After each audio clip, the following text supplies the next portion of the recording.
বাংলাদেশের ক্রিকেটে পেসারদের গল্পের উত্থানে যুক্ত হলো আরেকটি গৌরবময় অধ্যায়। ইংল্যান্ডের কাউন্টি ক্রিকেটে অভিষেক ম্যাচে আলো ছড়িয়েছেন হাসান মাহমুদ। বাংলাদেশের দ্বিতীয় ক্রিকেটার এবং প্রথম পেসার হিসেবে কাউন্টি খেলতে নেমেই ম্যাচে নিয়েছেন 9 উইকেট। কেন্টের জার্সিতে তার শুরুটা হলো স্বপ্নের মতো।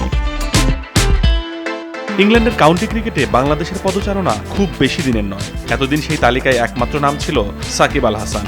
তবে এবার নতুন ইতিহাস লিখলেন পেসার হাসান মাহমুদ। বাংলাদেশের দ্বিতীয় ক্রিকেটার এবং প্রথম বিশেষজ্ঞ পেসার হিসেবে কাউন্টি ক্রিকেট খেলতে নেমেই নিজের আগমনী বার্তা দিলেন জোরালোভাবেই।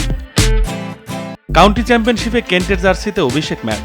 প্রতিপক্ষ ছিল ল্যাঙ্কাশায়ার, আর সেই ম্যাচেই দুর্দান্ত বোলিংয়ে তুলে নিলেন 9 উইকেট। প্রথম ইনিংসে 3 উইকেট নেয়ার পর দ্বিতীয় ইনিংসে আগুন ঝরিয়ে শিকার করেন 6 উইকেট। তার দুর্দান্ত বোলিংয়েই ল্যাঙ্কাশায়ারকে 140 রানে হারিয়েছে কেন্ট।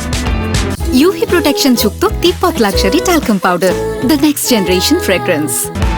মাত্র কয়েকদিন আগেই কেন্টের সঙ্গে 6 ম্যাচের চুক্তি করেন হাসান। এই চুক্তির মাধ্যমে তিনি সাকিব আল হাসানের পর দ্বিতীয় বাংলাদেশি হিসেবে কাউন্টি ক্রিকেটে খেলার সুযোগ পান। একই সঙ্গে বাংলাদেশের প্রথম পেসার হিসেবে ইংলিশ কাউন্টির মঞ্চে নাম লেখান।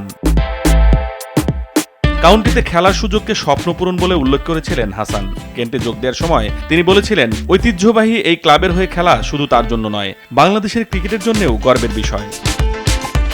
সেই স্বপ্নের শুরুটা হলো রূপকথার মতো। ইংল্যান্ডের কন্ডিশনে নতুন বল হাতে নিয়ন্ত্রণ, গতি আর সুইংয়ে মুগ্ধ করেছেন সবাইকে। অভিষেক ম্যাচেই ম্যাচ সেরা পারফরম্যান্স দিয়ে বুঝিয়ে দিলেন বাংলাদেশের পেস বোলিংয়ের নতুন প্রজন্ম এখন বিশ্বমঞ্চে নিজেদের ছাপ রাখতে প্রস্তুত। সাকিবের পর হাসান। বাংলাদেশের কাউন্টি যাত্রার নতুন অধ্যায় যাত্রা হলো এক পেসারের হাত ধরে, আর সেই অধ্যায়ের প্রথম পাতাতেই লেখা থাকলো 9 উইকেটের এক স্বপ্নময় অভিষেক। আতিকুল ইসলাম শাকিল, RTV।